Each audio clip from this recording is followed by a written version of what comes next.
present Hollywood.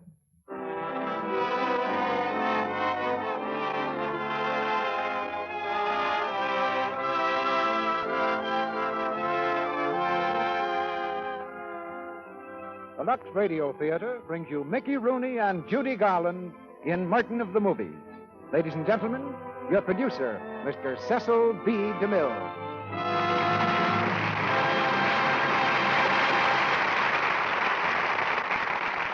Greetings from Hollywood, ladies and gentlemen. On Monday nights, after our curtain falls and our stars have gone home, the staff usually hangs around for a while to cut up the show, pick out all the flaws, and see where we made our mistakes. One Monday night a few weeks ago, I accused the boys of having failed to startle me with anything lately. They were all ready for me.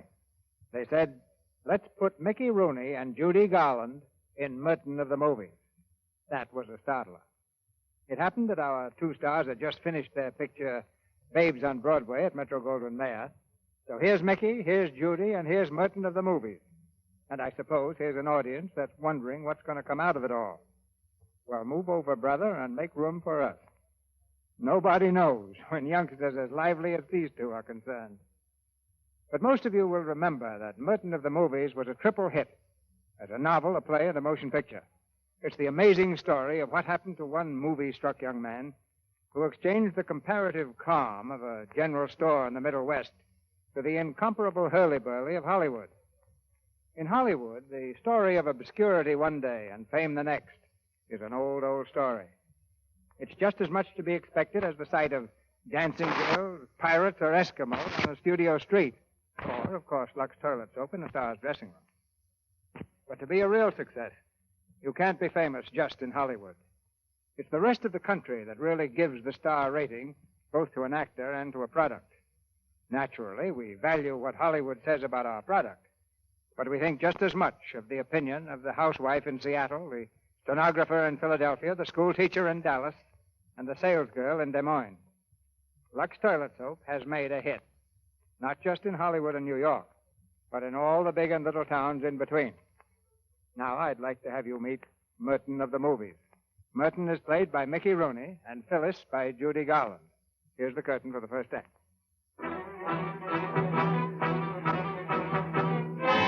You swine! You dog! Force your attentions on Miss Breathwaite, will you? Well, take that! And that! And that!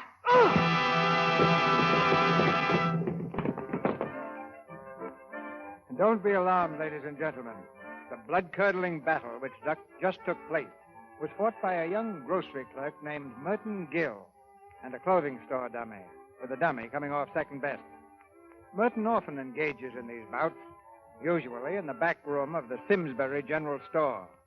There, on the store's time, Merton indulges in his favorite fancy, pretending that he's a motion picture star. Yes, Merton is definitely movie-struck. Now, in the storeroom, he stands over his fallen foe, the dummy. Well, have you had enough? Ha, ha, ha, ha, ha. I thought so. Now, get on your feet and don't ever show your face around here again. Go on, get. Well, Miss Breathwaite, I guess we've seen the last of Smiling Jack for a while. And now, Miss Breathwaite, ma'am. Merton! If you all could see your way clear to marrying up with me, why, I would... Merton! Oh, yes, Mr. Gashwiler. How many times do I have to call you? What are you doing back here in the storeroom? Why, nothing, Mr. Gashwiler. I was just Did you stack up those cans that came in this morning like I told you? No, sir, not Then yet. get a move on. Yes, sir. Say, what's that dummy doing on the floor? That. I'll pick it up right now, Mr. Gashwiler. How did it get there in the first place? Well, I was just, you see, Never mind. Get after those cans, and then I got a few deliveries for you. Yes, sir. Oh, say, Merton. Yes, sir. I want to ask you a question. Was that you down in the meadow this morning? In the meadow? Why, yes, sir. With the horse again? Yes, sir. I was just hitching her up. Now, listen, Merton. That old mare ain't been hitched up since we got the delivery truck. What were you doing down there? Well, I just wanted to see if she was still all right. At 6 o'clock in the morning? Merton, I don't know as I understand you lately. You've been acting mighty queer. I'm just the same. No, you ain't. And I know what it is, too. It's them moving pictures. If you'd stay away from that By Joe Theater and pay a little more attention to your work around here, you'd be a lot better off. Yes, sir. Yes, sir. Yes, sir. That's what you said the last time. Well, I'm telling you for the last time. You get a move on and start looking for another job. Now set up those cans and make those deliveries.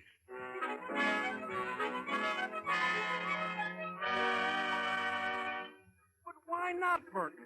Why can't you come tonight? All the old gang will be there. Look, Elmer, I gotta make this delivery. Excuse me, will you? But you never come around anymore. Gee, I should think you'd want some relaxation or something. Well, I'll put it to you frankly, Elmer. I ain't got time to run around with the crowd. I've got other interests. What other interests? Well, I have them, that's all. Hey, you're not in love with some girl, are you? Don't be ridiculous. I got no time for women. Okay. Don't get sore. Look, Elmer, I guess I have been acting sort of funny. I'll say. Do you think that I'm slappy or something, huh? No? No, I don't. No matter what people say. What do you mean? What do they say? Oh, about things you do. Look, you can trust me, Merton. Tell me, were you in the pasture this morning talking to a horse? What horse? Gashweiler's horse. Charlie Harper said he saw you with your arms around her neck. What would I be talking to a horse for? Of course, I can understand. I mean, if you were lonesome or something. Could a horse keep me company if I was lonesome? Could any... So long, Elmer. See you around. Gotta make this delivery and get back to the store. Then you won't come around tonight? I can't. I'm busy. Okay. Be seeing you. Hello, Merton. Hello, Tess. Grocery. Bring 'em in, Merton. Look, Murder came for you. What did? Lesson number 6 from the Hofburg School of Acting. Oh, let's see. Oh, gee, thanks, Tess. Oh, I think it's wonderful, Merton. You're taking lessons like this through the mail. It shows real ambition. It's wonderful of you to let him mail him here. If Mr. Gashweiler saw me getting this stuff, he'd fire me. Hey, look at this. The facial expressions. Anger. Love. Horror. Etc. Oh, I'll work on this tonight. Oh, here's something else. Mr. Harris, the photographer, asked me to give them to you. Oh, yes. You know what they are? Well, they're pictures, aren't they? Yeah, stills of me in different characters. You want to see them? Oh, I'd love to, Merton. There you are. That's me in a Western outfit, taken down in a meadow with a horse. Oh, that's good. Like Gene Autry. Mm-hmm. A little. Well, it's almost the same costume. But the horse is sort of, well... Well, what do you expect from Gashweiler's mare? Here, look at this one. Oh, Merton, you look wonderful in evening clothes. That's society man type. But here's the one I like best of all. Here, now, look, who is it? Why, it's you. Well, sure, it's me, but I mean, who does it look like? Oh, well, let me see now. Don't tell me. Don't you get it yet? Of course, it's not a perfect resemblance or anything like that, but if... Wait, I've got it. Who? Charles Boyer. Huh? Oh, no, I wasn't thinking of Boyer. I meant that... Do you really think so? Sure I do. Of course, it isn't perfect, but look, just put your finger over the eyes and nose and kind of look at it sideways. See? Boyer. Huh, maybe so. Of course, he's a lot bigger. Boyer, gee, he's a swell actor. Pepe Le Moco, the king of the Gaspar, they call me. The most dangerous jewel thief in all the world. Oh, Merton. You are afraid of me? Now, don't be afraid of me, my chérie. Look at me. Kiss me. Oh, Merton, that's wonderful. Huh? Oh, it's just a little thing I've been working on down at the store, that's all. Missy, is that Merton Jew? Yes, Mother. Well, tell him Mr. Gashweiler just called. He wants to know what's holding up the rest of the deliveries. All right. Gee, I better go. Are you going to the Bijou tonight? No, I can't. I got to rehearse a couple of scenes I got in mind. Harvey Corliss is there in a Western. He's got a swell interview in Camerlin this week. I was just reading it. Look. Let me see. I like this part here. See? Hard work and the constant striving toward an ideal is the key to success. No, below that, about his wife. His wife? Oh, yeah, down here. She not only is my best pal, but also my severest critic. Isn't that a wonderful tribute? Yeah. Success hasn't gone to his head. And it won't go to mine either. Hard work and the constant striving toward an ideal. Oh, Tess, that's wonderful. Merton, what about the delivery? Yes, ma'am. I was just leaving.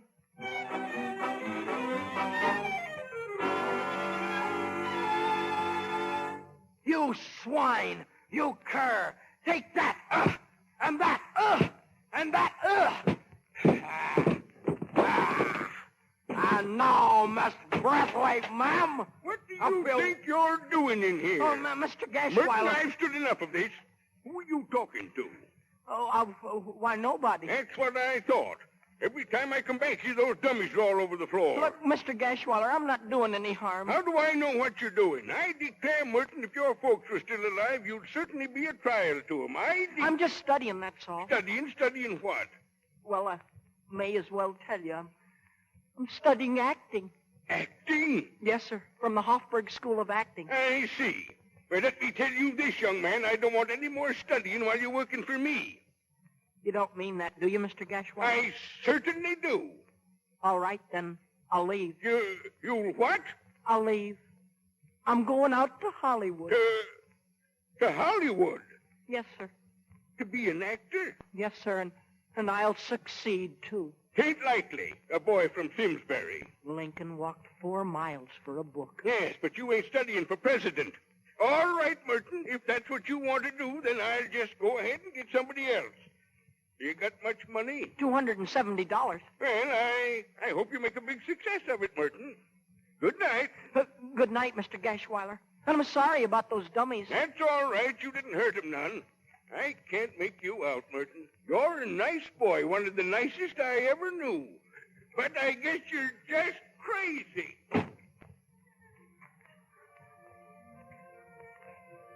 Well, goodbye, Miss Braithwaite, ma'am. Someday we shall meet again. Oh, good evening, young lady. What's that? You asked me to tell the readers of your magazine to what I owe my success? Hard work, young lady. Hard work and the constant striving toward an ideal. Perhaps I owe most, however, to my wife. She is more than a wife. She is my best pal. And I may say, my severest critic.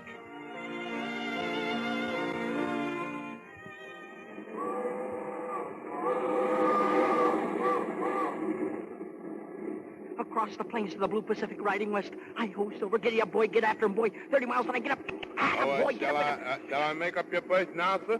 Or is you fixing to go the rest of the way by horseback? Huh? Oh.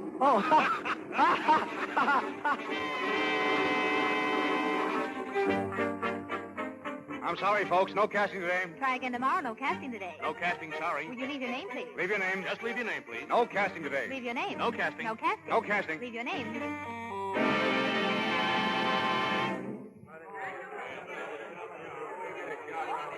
Now, I'm sorry, folks, but there's no use waiting around. We're not using anybody until Friday. You might as well all go home. I'm sorry. Mr. Mac, can I talk to you just a minute? There, you back again. All I want is a chance.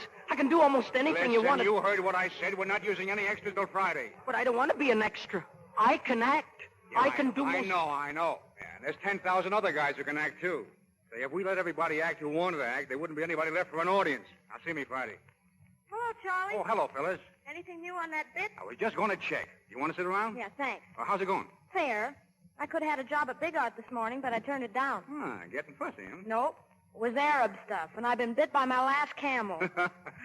Say, Jeff Baird was looking for a girl with a voice to dub a couple of numbers.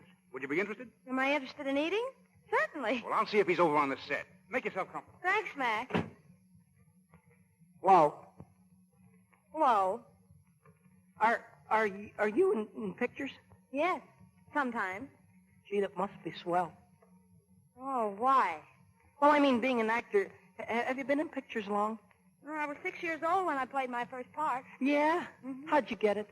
They were looking for a kid with 2 front teeth missing. I was it. Oh, comedy, huh? What's the matter with comedy? Well, I don't care for it myself. I think it's, making people laugh at you. It's degrading to a great art. What art? Motion pictures. Oh, motion pictures. You're pretty new, aren't you? Yeah, I've only been in town about 3 weeks. Have you worked yet? No, not yet. I can't get anybody to look at these pictures. I got some stills here, different costumes and all. Would you like to see them? Yeah. This one is me and a horse, Western stuff. Uh-huh. Mm-hmm. And this one, I like this one the best. You notice anything about it? About what? The picture, you notice anything? I mean, doesn't it look like somebody? Huh? Well, here, just put your finger over the eyes and nose and there, look at it sideways. Now, well, Well, it helps. never mind. I guess it's not as good as I thought it was. What's your name? Phyllis Wayne. What's yours? Clifford Armitage. What did you say? Clifford Armitage. That's what I thought you said. Of course, that's just my stage name. Oh, I figured it looked better in lights than Merton Gill. in lights. You're going to be a big success, aren't you? I hope so. Have you got any idea what you're up against? Oh, it's going to be a struggle for a while. I know that. Yeah. Jobs are few and far between these days. Take the case of my pop. He's an old-timer in this business. Last month he got a job in a mountaineer picture, but they wouldn't stand for the crepe hair, so he had to go and raise a garden. A garden. A beard. Oh, a beard, a garden, yeah. Sure. He spent 4 whole weeks raising it, and what happened? He gets a half day's work, and a revenuer shoots him dead, so he's out. He spends 2 more weeks trying to rent the garden. Nobody will have it, so he shaves it off. He still's got the lather on his face when he gets a call. They want a beard. Well, that's just an idea of how tough it is sometimes. Hmm? I don't see what that's got to do with me. I couldn't raise a beard anyhow. Well, you win, brother. Miss Brody, call up Central Casting. Yes, sir. 38 men and women, evening clothes, 8 tomorrow morning, stage 3. Yes, sir. Mr. Mack, is that call for a lot of people? Still here? Yes, sir. I just heard you say that you needed some... Do you want to work tomorrow? Do I? Sure. You got evening clothes? Yes, sir. Okay, 8 o'clock. Gee, thanks. Do you hear that, Miss Wayne? I'm working tomorrow. Say, Mr. Mack, should I have my breakfast before I come? Well, it might be a good idea. Okay, let's see. It's about 11 a.m. now. That's not long, is it? Oh, no time at all. Oh, I mean, if I go to bed early, why, that'll make the time pass a lot more quickly. Say, is he kidding? Listen, this is no starring part. It's $7.50. Oh, that's all right. Hard work and the constant striving toward an ideal is the key to success. Thanks a lot, Mr. Mack. That kid frightens me.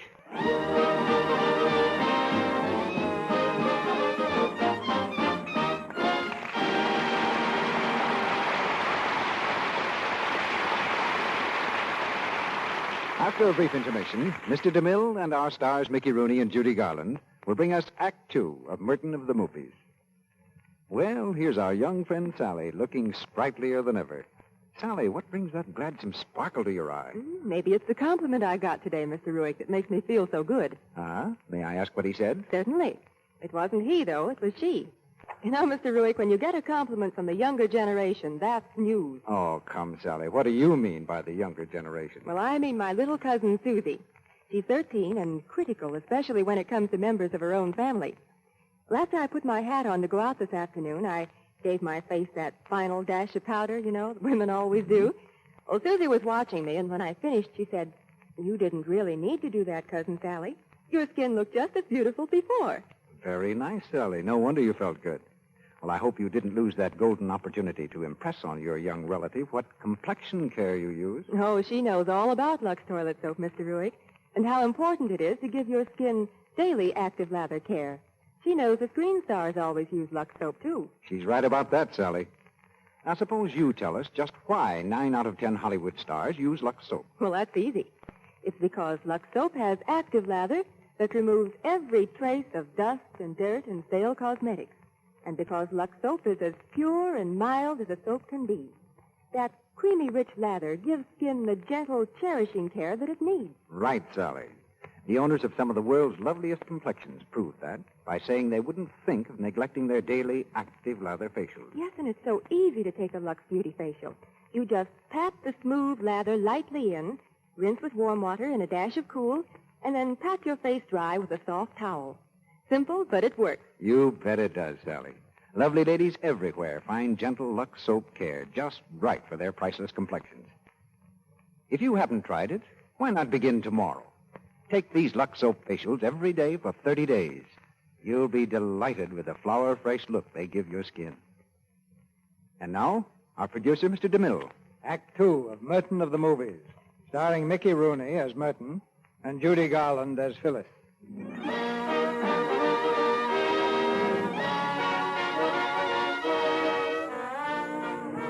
Hard work and the constant striving toward an ideal.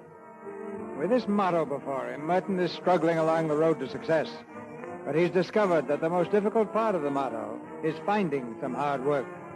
His pocketbook's very thin now, for he's worked just 1 day in 7 weeks. At last comes another call for extras, and Merton is on the set, wild-eyed and eager. Can I shoot this scene? About 5 minutes, Mr. Weller. All right, but shake it up, will. Oh, for the love of... Gee, excuse me, Mr. Weller. I Look, didn't mean kid, to bump into don't you. stand behind me, please. Every time I turn around, you step all over my feet. I'm sorry, Mr. Weller. I'm just trying to learn, you know. Well, learn to keep out of the way, will you? Yes, sir. Yes, Hey, sir. Charlie. Yeah? Where's the guy who's going to do this bit? I just called his house, Mr. Weller. I think he's on his way. You think he is? What am I running here, a guessing game? Call the office and find out if he's waiting over there. Okay, Mr. Weller. Hiya, Trooper. Oh, hello, Miss Wayne. I didn't know you were on this picture. 4 days. That's practically a career for me. How's it going? Oh, pretty good. Been working? Well, no, but I've been making a lot of good contacts. Oh, sure. I had a chance for a part, but I turned it down. Why? Well, it was just one of those comedy things. They wanted me to do a fall out of a canoe, come up all wet with a fish in my mouth. I told them what I thought of it, and I walked out. Why didn't you take it? At least you could have eaten the fish. Oh, I'm getting along. You know, maybe you're making a mistake. You've got a swell face For what? Oh, I don't know. Maybe I'm wrong. Hi, fellas. Did you see Bad yesterday? Yeah. Thanks, Charlie. It looks like it's all set. 3 weeks, maybe more. Nice work, kid. You got another part? Lucky me. Looks like a good one for a change. 2 songs on my own. Oh, gee, that's great. Charlie, what goes? Nothing yet, Mr. Weller. I just can't locate the guy. All right, then. I'll shoot it without him. Any one of these kids know anything about acting? Hey, that's me, Mr. Weller. Mr. Weller, do you want an actor? Can you read a line? Yes, sir, I can read anything. Now, let me look at you. You're a little small for this. Well, gee, there are a lot of small guys in the world. Couldn't your fella in the picture be a small guy? Please, Mr. Weller, give me a chance, will you? All right, but don't try to make a scene out of this. Oh, no. It's one speech, and I want to do it in one take. Oh, yes, sir, you can depend on me. Joe, all set? All set, Mr. Weller. Now, here's the gag. Okay, You walk down to this table here, you lean over, and you put your hand on Fred's shoulder. Yeah. And you say, "It's all right, Fred. The whole school's behind you, and we're going to stick with you to the finish." You got it? I'll walk down and put... Yes, sir. It's all right, Fred. The whole school's behind you. We're going to stick with you to the finish. Slower, slower. Yes, sir. All right, roll 'em. Roll 'em. Quiet. Right over there. Yes, sir. Watch my hand for the go-ahead. Rolling. 88, B6. Now, go on. It's all right, Fred. The whole school's behind you, and we're going to... Hold it, hold it! What's the matter with you, kid? I'm sorry. I'm a little nervous, Mr. Weller. You don't have to yell that line. Take it easy. Take it easy. Yes, sir. Now, let's try it again. Roll 'em, Joe. Roll 'em. Quiet. Watch out for that chair. Yes, sir. You almost knocked it over that time. Yeah, well, watch out for the chair. Keep over a little to the left. A little more to the left. Rolling. 88, B7. Go ahead. It's all right, Fred. The whole school's behind you, and we're going to stick with you until... Cut! I told you to watch out for that chair. Well, I thought if I put in a gesture right there, Mr. Weller... Who that- asked for Oh, a gesture? Just say the line. That's all I ask. Say the line. Yes, sir. Now, come on, come on. Pull yourself together. Let's get working in here. Roll 'em, Joe. Roll 'em. Quiet. Naturally now. Just as if you were talking to your friend. Quietly and naturally. Quietly, naturally. Yes, sir. Rolling. 88, B8. Let's have it now. It's all right, Fred. The whole school's behind you, and we're going to stick you with this thing to the finish. Well, not stick you with it. Stick with you. I'm sorry. I was only... How long have you been in this business? Well, this is my first part. Yeah, I thought so. All right, everybody, we'll skip this for now. Break for lunch, 1 hour. Mr. Weller, I'm sure I can do it. I'm just a little nervous, and Now, look, I'm sure if kid, you gave see me the one... cashier. Charlie will give you a slip, and we'll pay you for the bit. But I didn't do it. That's all right. It was my fault. You're just not right for this part. Charlie, will you please get hold of that guy? Well, I'm still trying, Mr. Weller. I want him here at 1:30. Okay, Mr. Weller. Don't worry about it, Trooper. This doesn't mean anything. Huh? Oh. I take lots of wallops like that every time I do a part. You're not going to let it get you down, are you? I'm not down. Of course you're not. Didn't know what he meant, that's all. Oh, he doesn't know himself. When a person's making their first appearance and all, why, Sure. Why, the first time they aimed a camera at me, I thought there was bullets in it. But still, it was my chance. I had to go. I wish you'd let me done it again. I could have done it the next time, honest. I know. You could have. The only thing is, it's a long time between chances. Yeah. Sometimes you wait for months. How are you fixed? For money, I mean. Oh, I'm okay. I could let you have some. Oh, no. Well, just a loan. You could pay it back. No, thanks, but I don't need it. I'm okay. All right. Want a sandwich? No, I'm not hungry. You ought to eat something. I couldn't anyway. I'm going home right away, so it doesn't matter. Well, I better go. Look, here's my number. Will you give me a ring sometime? Sure. I'd love to. We'll see a picture, maybe. Great idea. Swell. Well, so long. See you around. Huh? Yeah, see you around, Miss Wayne. I could have done it. I could have done it. Just one more chance, that's all. It's all right, Fred. The whole school's behind you. And we're going to stick with you until the finish. Gee.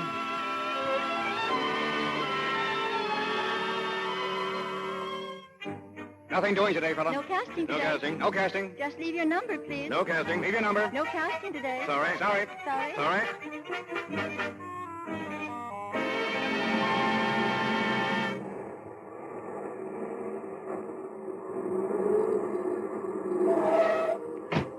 Hey, Rupert. Oh, hello. I thought that was you sitting there. I just drove around the block again to make sure. Well, that's very nice of you. Nope. Purely selfish. I just wanted to find out what was the matter with me. Huh? Well, the last time I saw you, you were going to give me a ring. What happened to that movie date? Well, I figured you were pretty busy. I've been reading about you in the movie columns. Oh, don't believe that 7-year contract stuff. There's an option every 6 months. I'm still a working goyle. Just the same, congratulations. Thanks. Tried to call you one day. Yeah? Mm-hmm. Charlie gave me your number. They were going to use a lot of extras, and I thought you might be interested. Gee, that's very nice of you. When I called, the landlady said you'd moved. She didn't know where to.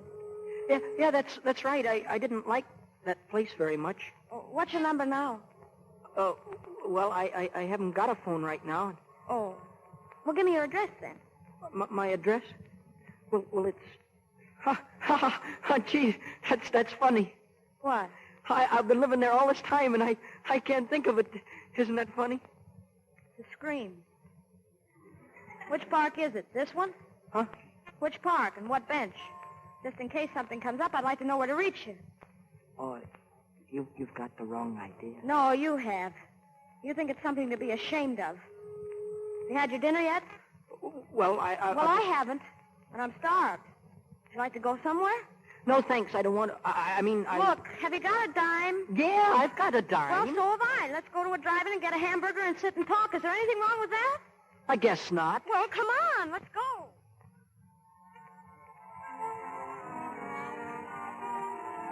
Two hamburgers, is that all? Yeah, that's all. That's 21 cents. Oh, yeah. Sure, 21 could cents. I have a glass of water, please? The water right away. Oh, Here's my dime. Mind if I pay the tax, too? No, but I hope I haven't... What's the matter? What are you looking for? Well, I can't find... It was in this pocket when I was... Oh, here it is. The dime. Yeah, I had me scared for a minute. Yeah. Guess it would have been tragic if I'd have had to pay for yours, too. Here's your water. Thanks.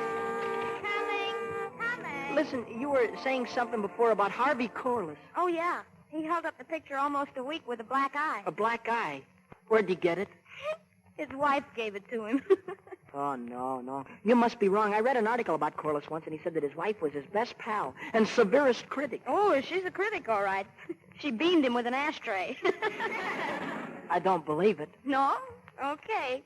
You'll be the only one in town who believes he ran into that door. See, you get so you don't know what to believe in this town. That's right. But all the ideals and illusions in the world won't buy you a dinner or find you a place to sleep. You ought to get rid of them for your own good. This idea you've got about playing comedy. Well, you could get plenty of work, maybe, if you'd only... If I let somebody slam me in the face with a pie? No, thanks. That's not my idea of acting. And I'll be a good actor or I won't act at all. You said it. What? I don't know why I bother my head about you anyway. Any guy who's as dumb... Did I ask you to bother about me? Did I ask you for 1 second to concern yourself with anything that I was... Stop it. That's an old scene. I've played it myself. I'm not playing a scene. You're always playing a scene. You want to struggle for your art. You wouldn't take success the easy way if it was offered to you on a platinum platter. Brother, you're just pure ham. Do you mind, Miss Wayne, if I leave? And that proves it. Thank you. Good night, Miss Wayne. Good night. Look out for that tray. Hey, something happened over here? Yeah, I broke a couple of things. I'll pay for them. Forget it. That's the boss's worry. See what I mean? You can't even make an exit without getting a laugh. If there's any damage done to the car, I'll be glad to pay for that, too. Someday. Good night.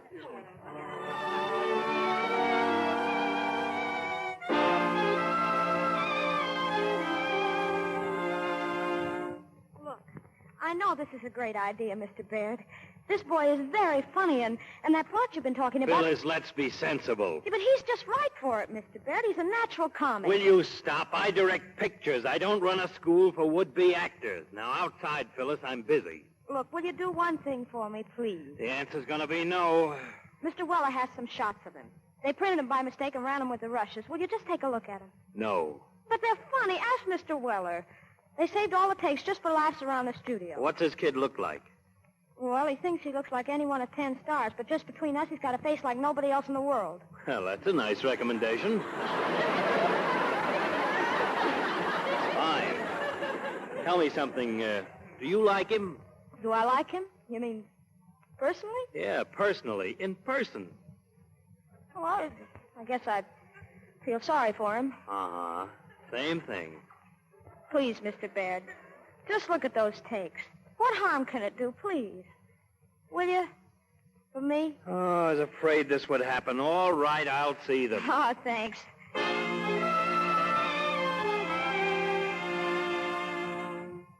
Hello, Phyllis.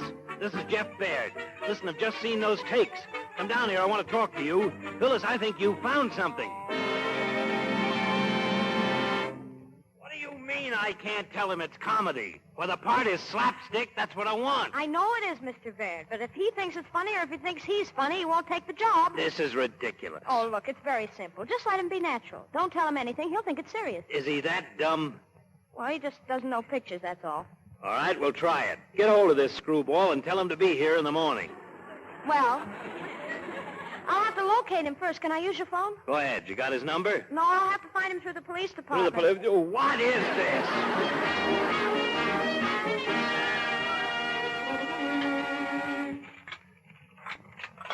When you finish those dishes, I got some more for you, kid. Yes, sir. And then when it comes 2 o'clock after lunch, you wait on the counter outside. Okay? Yes, sir. Oh, gee, I guess I busted another one. Yeah, I guess you did it. You're not so good for this, you know. I'm sorry. How long you do this work, eh? I never did it before. You see, I'm really an actor. Is that so? You ought to speak to the dishwasher on a night shift. He's an actor, too. Hi, Nick. Hey, what's the matter? You don't want me? I didn't do nothing, Mr. Donovan. No, I want to speak to your new dishwasher. Well, what about who are you?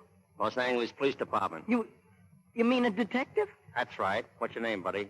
Why, it's Clifford Armitage. Your name, I said, not your residence. Come on. What is it? Merton Gill. Merton Gill. That's it. Let's go, Merton. Let's go where? Headquarters. But what for? Don't ask me, buddy. But listen, I didn't do anything. I didn't... All right. I'm ready. So long, Nick. Huh? What's the matter with you? You want to put the bracelets on me, Donovan? What for? Well, so I don't run away? You try it, kid, and I'll beat your ears down. Come on.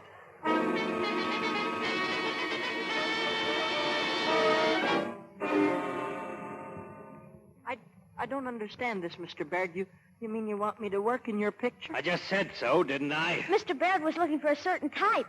I told him about you. Oh, thank you. I didn't know where to find you, so we had to put the police on it. Well, you certainly went to a lot of trouble, but, Mr. Baird, haven't you made an awful lot of comedies? Huh? Certainly I have. Why, I've been making comedies. But this one isn't.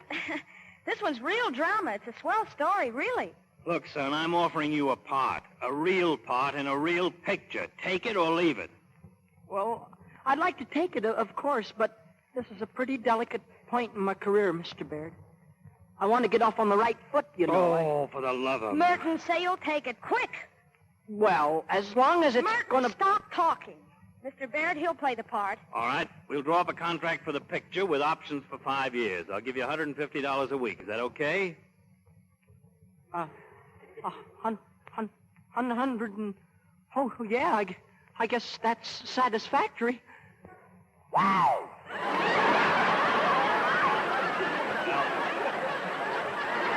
Here's a few dollars advance. You can give it back to me out of your first check. Now go on out and get yourself some clothes and a haircut. Yes, sir. Be back here tomorrow at 9 o'clock. Yes, sir. Thank you. And thank you, Miss Wayne. I guess I owe all this to you. I've dreamed about this for years. And, well, now it's here. That's all right. And, Mr. Baird, I'm glad you're going to start making serious things. And I'll give you my best. I'll give you everything that's in me. So long, Mr. Baird. Tripped over the chair. So long.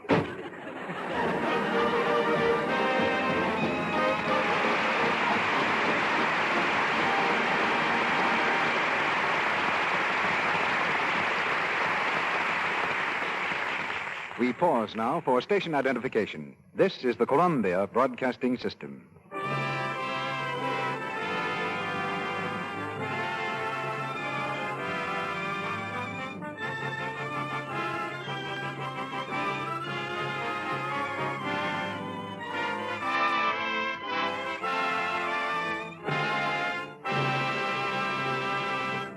In just a moment, Mr. DeMille and our stars, Mickey Rooney and Judy Garland, will bring us Act 3 of Merton of the Movies. And now, here at the microphone is our sound effects man. He's about to give you a quick impression of a day in the life of a very busy woman. All right, Charlie, go ahead.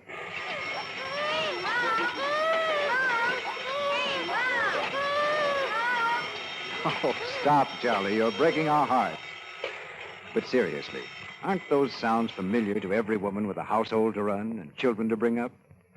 No wonder our busy lady says late in the afternoon. Oh, what a day. Oh. But our heroine isn't going to let a day like that get her down. No, not for a minute. Let's listen again. I don't know what I'd do without my Lux soap bath. I'll feel good as new in just a few minutes. By all my... Yes, women everywhere tell us they can always depend on a Lux toilet soap bath for a quick pickup when they need it. They're making this luxurious bath part of their daily beauty routine. And here's the important reason why. A Lux soap bath does more than refresh and relax you. Lux toilet soap, you see, has active lather that carries away perspiration and every trace of the day's dust and dirt. That rich, creamy lather leaves skin exquisitely fresh and sweet. Makes you sure of daintiness that means so much to charm. And there's still another reason why your Lux soap bath is a real beauty bath. Screen stars say, we love Lux soap's delicate perfume, the lovely clinging fragrance it leaves on the skin. Yes, when you step out of this beauty bath, you're not only refreshed, you're sure of daintiness, too. And it costs so little to enjoy the daily luxury of a Lux soap bath. Lux toilet soap is very inexpensive, you know. And because it's hard milled, you can use every cake right down to the last thin sliver. Get 3 cakes of fragrant white Lux toilet soap tomorrow. Now, Mr. DeMille returns to the microphone. The curtain rises on the third act of Merton of the Movies.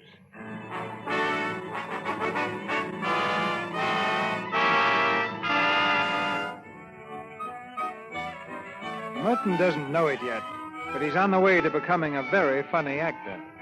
Convinced that the part is serious, he's giving his all, and Merton's all is plenty. The boys on the set have strict orders not to laugh, but it's a pretty tough assignment, particularly when Merton is laying on the dramatics in a heavy scene. Goodbye, Gwendolyn. Maybe it's better this way. At least it's better for you. And when I pass through that door, I'll pass out of your life forever. Goodbye. Oh! That's swell, Merton. But, ow, Mr. Baird, that door was supposed to be open. It turned around and ran right into it. That's all right. Forget it. Well, how can you have a thing like that in the picture? I tell you, it's all right. All we have to do is cut the shot just before you turn. Then it won't be in the part where I just hit the door. That's the idea. Oh. Now, you go and sit down for a while, Merton. I don't want you to get tired. Okay, I could stand a little rest. Hey, Mr. Baird, did you mean that? What? About cutting the end of that scene? Are you crazy? Leave it in. It's terrific. Yeah, that's what I figured. Leave everything in and print every take. I can make up a whole picture out of this kid's boners. I get it. Say, we're all set for the club scene. All right, let's take it. Where's Phyllis? She ready? Yeah, right here, Mr. Baird. Well, come on, we're going to take that number. Joe, move him over. On the other set, everybody. Mr. Baird, how's it going?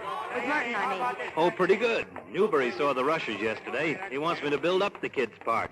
He thinks he's great. Oh, that's wonderful. I'm getting a little scared. Why? Well, what's going to happen when he finds out? He won't find out. Not till the picture's previewed, anyhow. That's good enough for me.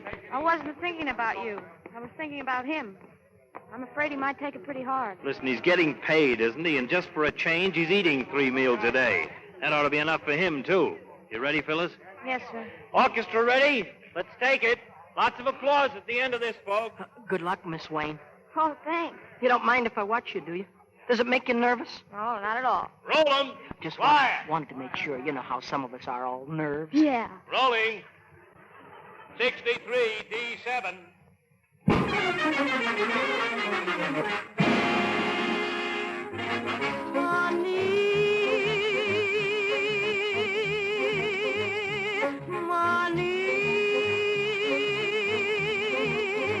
In Cuba, each merry maid wakes up with this serenade. Money,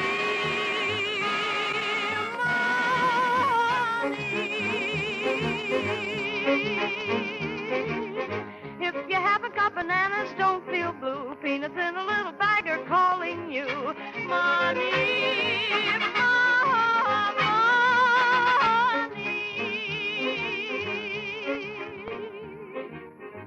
Don't waste them, no tummy ache. You'll taste them when you're awake. For breakfast or dinner time, for supper most any time.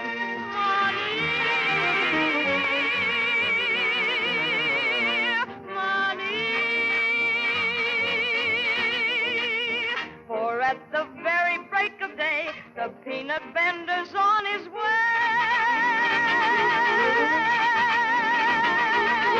A merry twinkle in his eye, he's got a way that makes you buy.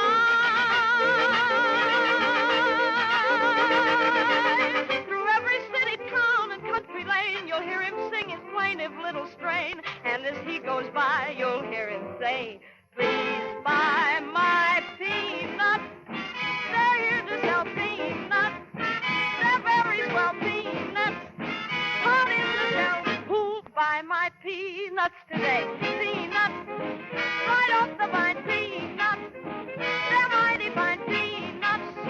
Just give me a sign. Oh, lady, don't close your door. You really couldn't ask for any more. If you don't hurry, I'm gone. Perhaps you want some peanuts later on. Money, Sarah, se va.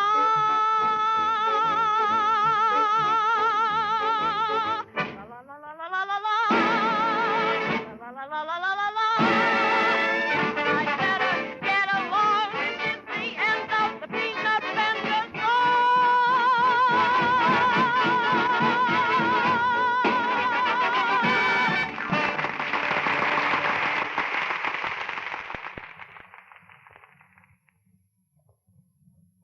Mr. Baird, I'd like to talk to you for a few minutes. Why, sure. Sit down. What's on your mind? Well, frankly, I'm a little worried about the picture, Mr. Baird. Yeah? Why? Well, that part where I come through the door on my hands and knees, aren't you afraid we might get a laugh there? No, I'm not afraid. It doesn't seem right somehow. Of course it's right. You go outside to fight the other guy, he knocks you down. What's more natural than crawling back on your hands and knees? Well, I could stagger back. You know, a shot of me in the doorway. I've been hurt. There's a gash on my cheek. I stand there and I'm a swaying. And then I crumple up like this. Ugh! I'm bang! Oh, I'm falling on the floor.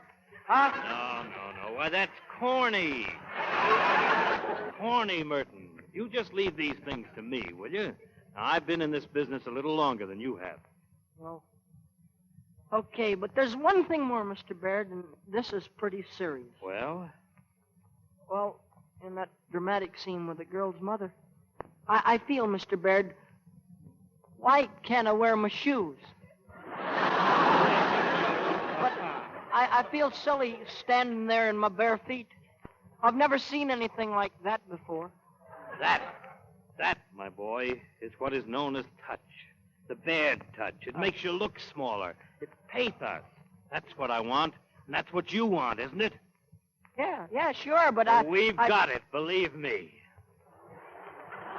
Okay, Mr. Baird, I feel a lot better now. Fine.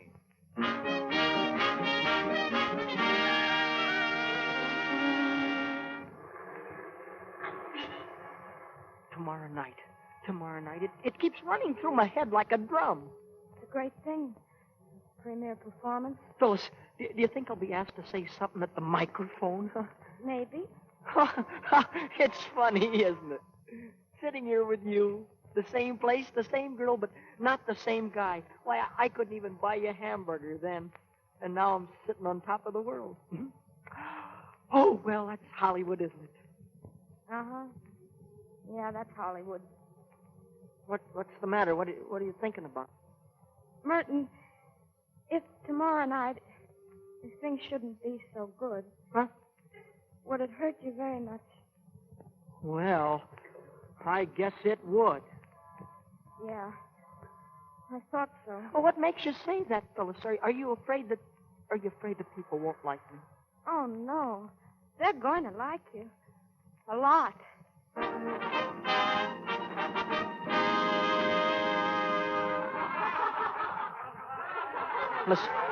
Listen, they're laughing at it. Oh, Merton, please. Why, what are they laughing about? Mr. Baird said that... Merton, don't get excited. Just sit still a minute, please. Goodbye, Gwendolyn. Maybe it's better this way. At least it's better for you. And when I pass through that door, I'll pass out of your life forever.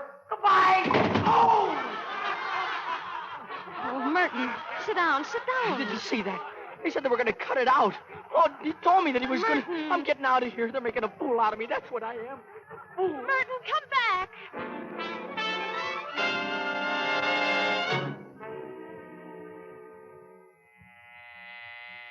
Just a minute. Good morning. Does Clifford Armitage live here? Yes, he does. Can I see him, please? Come in. I think he's upstairs. Armitage! Somebody here to see you. Thanks a lot.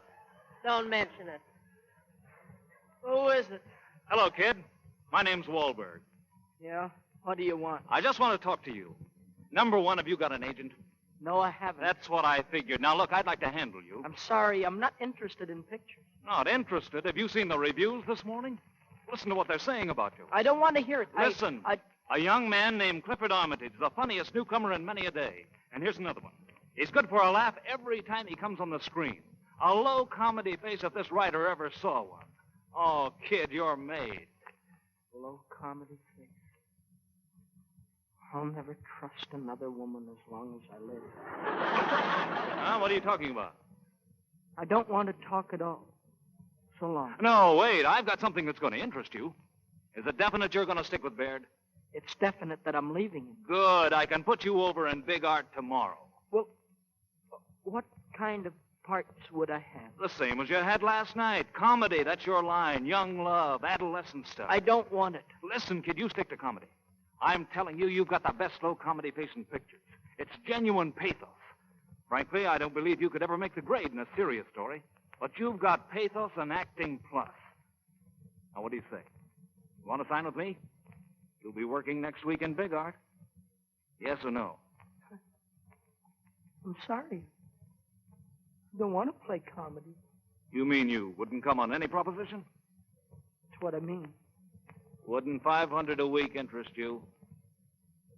What? No. 6? No. 750? No! Well, you're a pretty tough egg, aren't you?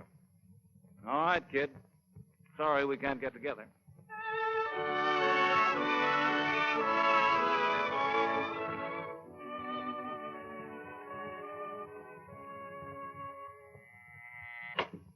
Yes? Mr. Armitage in? He's upstairs. Armitage! Somebody to see you! Is it all right if I go up? Suit yourself.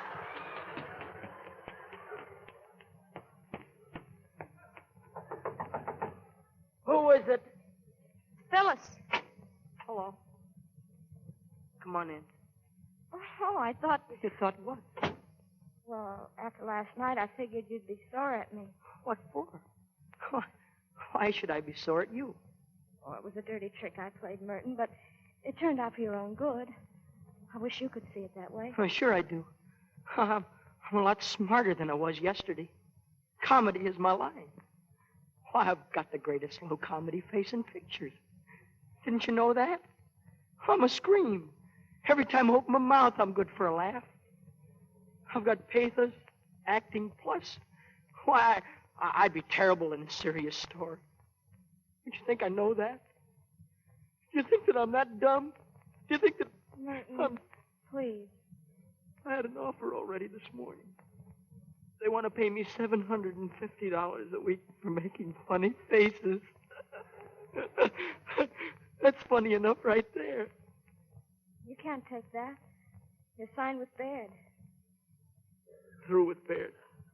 Through with Hollywood. I'm going home. That means you're through with me, too, I suppose. All right. You can walk out on Baird and me, but not pictures. So you've got a low comedy face. What of it? They liked you, didn't they? You've got the greatest gift that was ever given to anybody, making people laugh. And you're not going to throw that gift away.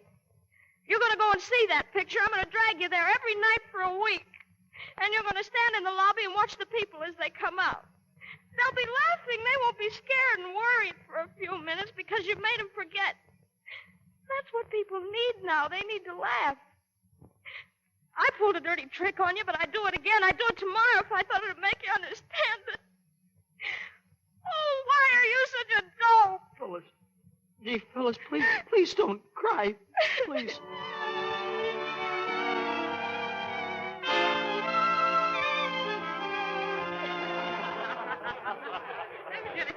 Look at them.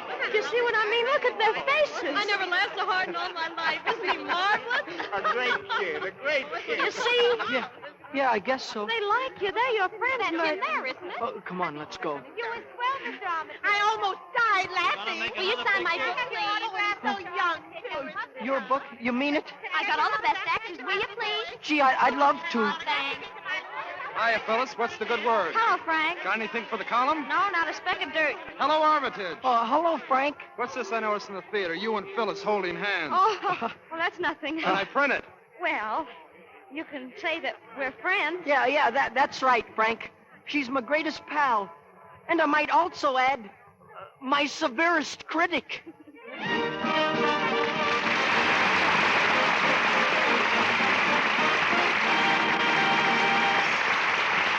The curtain falls on that fabulous city called Hollywood. And here we are back in Hollywood. Two fine players, Mickey Rooney and Judy Garland, are returning to our microphone. And before they leave it, I've asked them to sing a song together. Thank you. This play was a lot of fun, Mr. DeMille. But do you think that things really happen that way in Hollywood? I don't know, Mickey. I've seen a lot of mighty unbelievable things here in the last 30 years. Well, how about a few samples? Well, now, Mickey, reminiscing is a luxury that only young fellows like you can afford. But just between us, I remember a small boy who made such a hit in pictures with a derby hat and a big black cigar that he couldn't get any other part. Whew. Sounds like an awful tough kid. Whatever became of him? Well, he finally broke the jinx by playing Shakespeare and Andy Hardy. Right now, he's standing there beside you, Judy. Oh, why, Mickey, smoking cigars at that age. Oh, I used to get through 4 or 5 a day when I was younger. Well, They were chocolate anyway. Say, what was this place like when you first came out here, Mr. DeMille? Well, my first studio was right across the street, Mickey, only the street was a country lane and the studio was a barn. And over here on the side of the Lux Radio Theater, well, Mickey, right where you're standing now, there used to be an orange tree. Must be good soil here. First it grows oranges, then Lux soap. Well, if Lux soap did grow on trees, it'd be a lot nicer for us girls. I can't do without it. But back in those days, girls didn't have Lux soap to help keep their complexion soft and smooth, did they? Gee, pioneering must be awful. You mean way back in 1912 BLS? That's before Lux soap. Well, those were pretty rugged times. Look what the Indians did to my hair. Well, changing the subject, what have you got on the fire for next week, Mr. DeMille? Next week, Mickey, one of the screen's most popular characters comes to the Lux Radio Theater for the first time. It's that fast-talking girl with a heart of gold, Maisie. The play is adapted from the Metro-Goldwyn-Mayer picture, Maisie Was a Lady. And the stars, well, we wouldn't dare bring you anybody but the same actress who plays Maisie on the screen, Ann Southern. And co-starring with her, we'll have Lou Ayres and Maureen O'Sullivan from the picture cast, and Henry Stevenson. All the Maisie fans know what to expect, and I think the rest of you will become Maisie fans next Monday night. Oh, gee, that sounds swell, Mr. DeMille. I want to hear that. And now, ladies and gentlemen, here's the song that Mickey and Judy promised us. It's How About You from their new picture, Babes on Broadway, and the first time it's been sung on the air. When a girl meets boy, life can be a joy. But the note they end on will depend on little pleasures they will share. So let us compare. I like New York in June. How about you? I like a Gershwin tune. How about you? I love a fireside when a storm is due. I like potato chips, moonlight, and motor trips. How about you? I'm mad about good books, can't get my fill. And Franklin Roosevelt's looks give me a thrill. Holding hands in a movie show when all the lights are low may not be new, but I like it. How about you? I'm an undeveloped alto. I like Jack Benny's jokes to a degree. I love the common folks. That includes me. I like to window shop on Fifth Avenue. You do? Well, I like banana splits, late supper at the Ritz. Say, how about you? I love to dream of fame. Maybe I'll shine. I'd love to see your name right beside mine. I can see we're in harmony. Looks like we both agree on what to do. And I like it. How about you?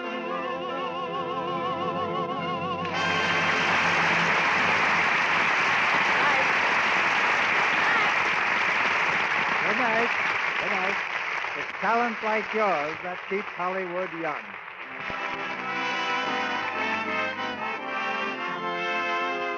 Our sponsors, the makers of Lux Toilet Soap, join me in inviting you to be with us again next Monday night when the Lux Radio Theater presents Ann Southern, Lou Ayres, Maureen O'Sullivan, and Henry Stevenson in Maisie Was a Lady.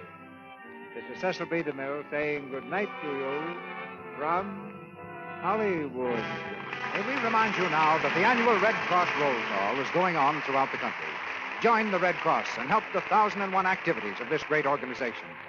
Tune in next Monday night to hear Ann Southern, Lou Ayres, Maureen O'Sullivan, and Henry Stevenson in Maisie Was a Lady, Our music was directed by Louis Silvers, and your announcer has been Melville Ruick. This is the Columbia Broadcasting System.